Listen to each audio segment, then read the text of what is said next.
बोलो श्री नगली निवासी भगवान की जय। बोलो श्री परमहंस दयाल जी महाराज की जय। पूज्य श्री महाराज की जय।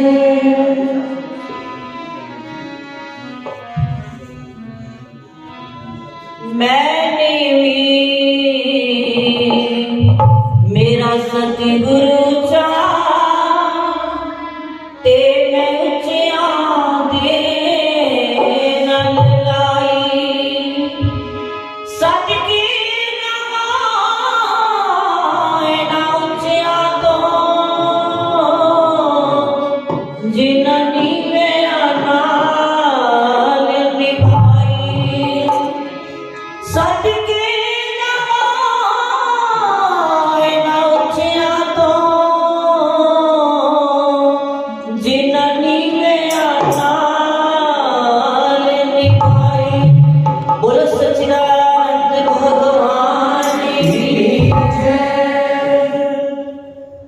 परम आराध्य देव घटघटवासी प्राणधन श्री नगली निवासी भगवान जी के पावन पवित्र चरणों में कोटि कोटि वंदन नमन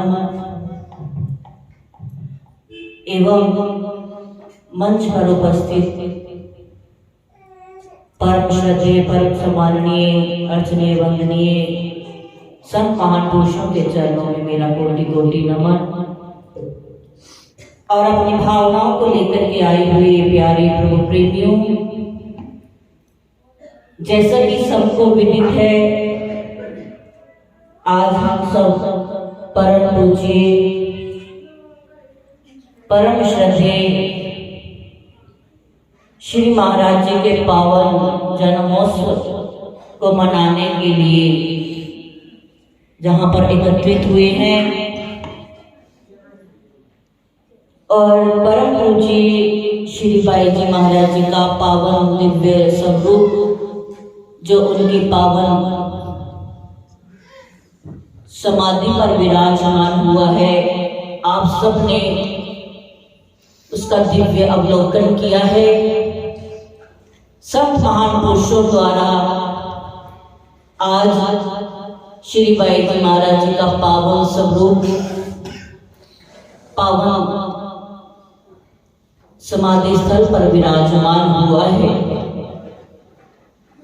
तो आपने पूर्व संत महान पुरुषों से यही सुना है, जैसे हमारे पूज्य महात्मा जी ने बारंबार यही कहने का प्रयत्न किया है कि गुरु की महिमा अपरंपार है, अनंत है, और जो गुरु के सानिध्य में रहता है उसका बेड़ा पार हो जाता है।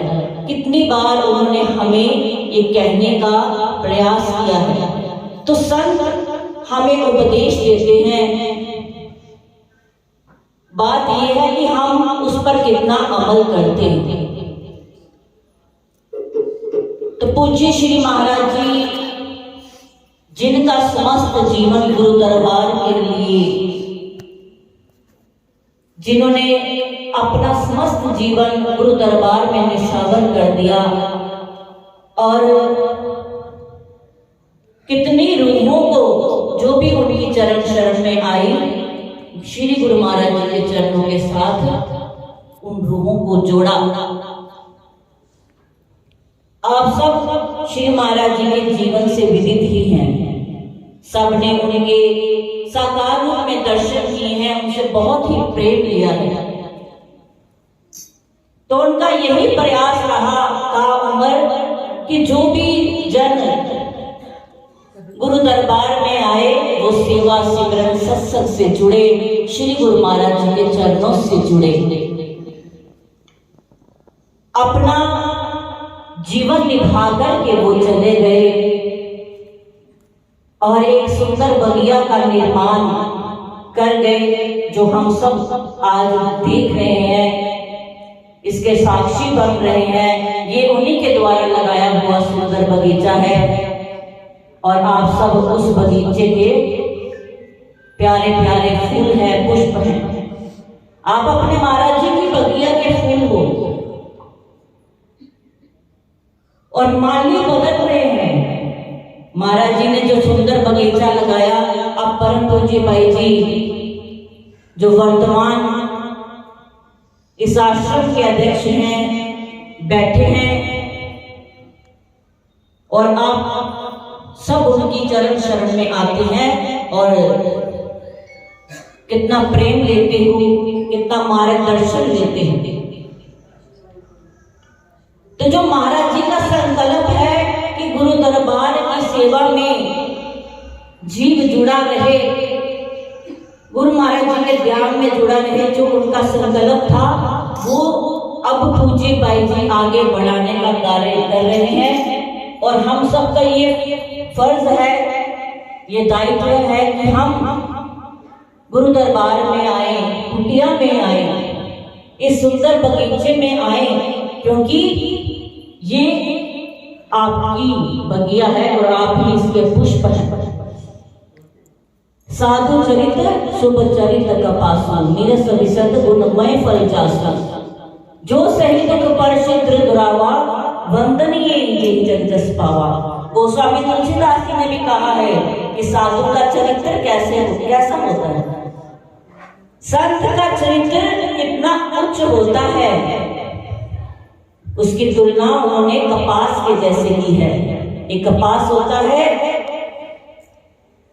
वो नीरस होता है, उज्जवल होता है, ऐसे ही संतों का जो जीवन होता है वो विषय रहित होता है, वो हर विषयों से दूर उज्जवल होते हैं। जैसे कपास होती है वो कितनी यातनाएं सहन करती है, कैसे उसको काटा जाता है, बुना जाता है, कितना कष्ट सहन करके फिर कपड़े का निर्माण होता है। कपड़े का निर्माण कपास से होता है और फिर वो जो कपड़ा सुंदर सुंदर आप पहनते हो सूट, तो जैसे कपड़ा शरीर ढकने का कार्य करता है, खुद कितना दुख सहन करके, ऐसे ही संतों का चरित्र होता है जो खुद कितना कष्ट सहन करते हैं और फिर भी अपने बच्चों के, अपने शिष्यों के दोषों को ढक लेते हैं। जैसे माँ अपने बच्चों के अवगुणों को ढक लेती है, पर्दा डालती है। आपका बच्चा शरारत करता है, कोई आपको शिकायत करता है तो आप उस पर पर्दा डाल देते, नहीं ये मेरा बच्चा ऐसा नहीं है। चाहे उसको माँ को मालूम भी हो कि ये मेरा बच्चा शरारती है, फिर भी वो उसके पर्दे ढक लेती है। ऐसे ही हमारे गुरुदेव हमारे पर्दे ढकने का कार्य करते हैं।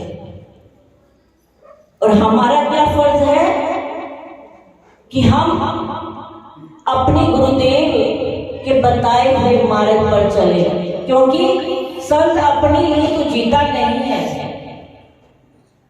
अब देखो, चाहे आप आश्रम में आओ भाई जी, कितने भी शरीर उनका अस्वस्थ हो, लेकिन भाई जी को बैठना पड़ेगा आपसे मिलने के लिए। फिर आपसे 1 घंटा आधा घंटा बात भी करनी पड़ेगी, चाहे शरीर ठीक ना हो, घुटने में दर्द हो रहा हो, कमर में दर्द हो रहा हो, तो आपके पास बैठना पड़ेगा। लेकिन आप क्या करते हैं लोग, अगर उनका शरीर अस्वस्थ हो तो चाहे वो अपने घर का लोग लगाकर अंदर रेस्ट करें। लेकिन संत का जीवन जो क्या होता है, परोपकार के लिए होता है।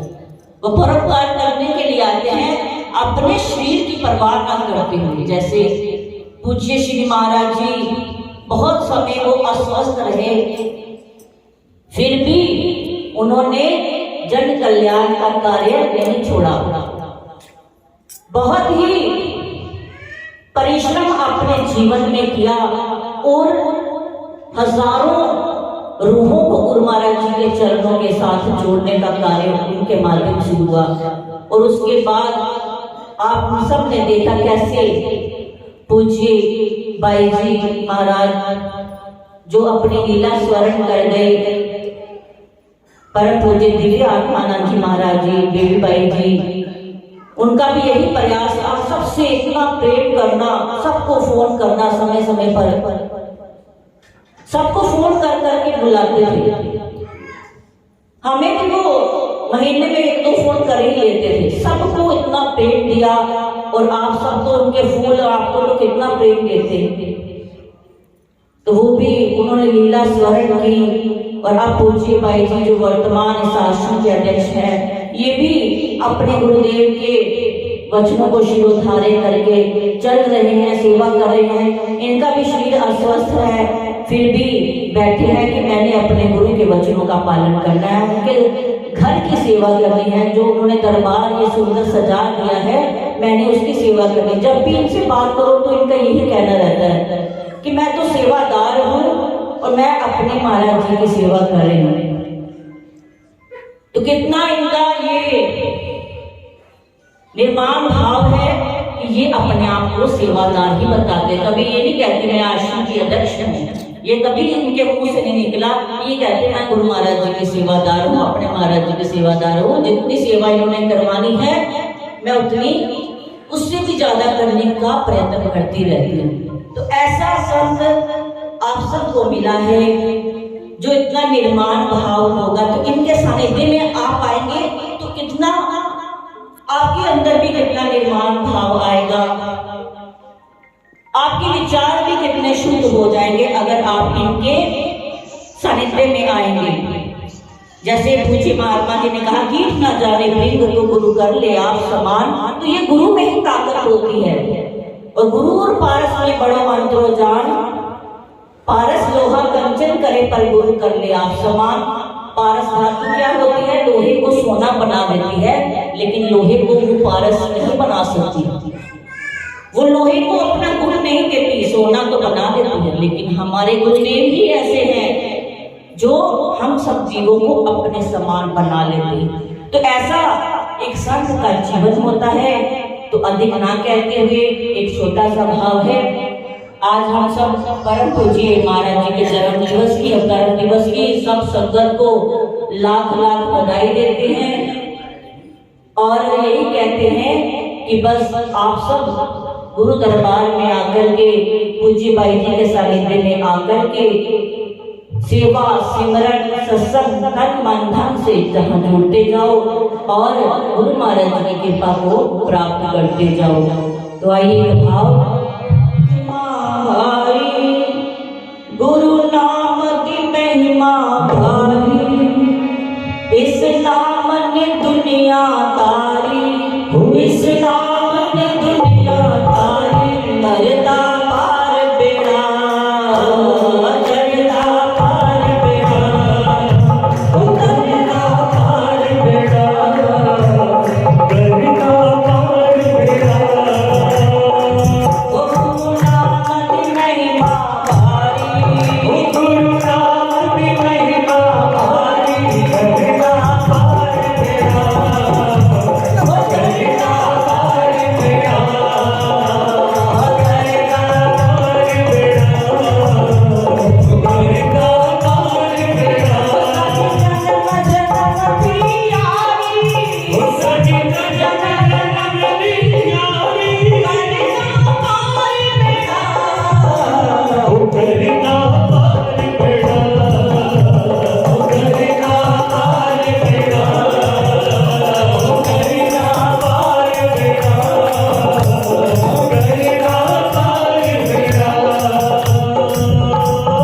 तो ये समझा करो कि ये गुरु महाराज जी का कोई फरमान है। तो ऐसा ही संतों के मुख से निकल जाता है। जैसे बताया है कि गुरु महाराज जी तक पहुंचना हमारे लिए शायद अभी संभव नहीं, लेकिन संतों के माध्यम से हम जल्दी पहुंच सकते हैं। जैसे चींटी अगर चाहे दिल्ली पहुंचने का प्रयत्न करे तो नहीं कर सकती, और वहीं अगर आपके दुपट्टे से लग जाए तो वो फटाफट दिल्ली पहुंच सकती है।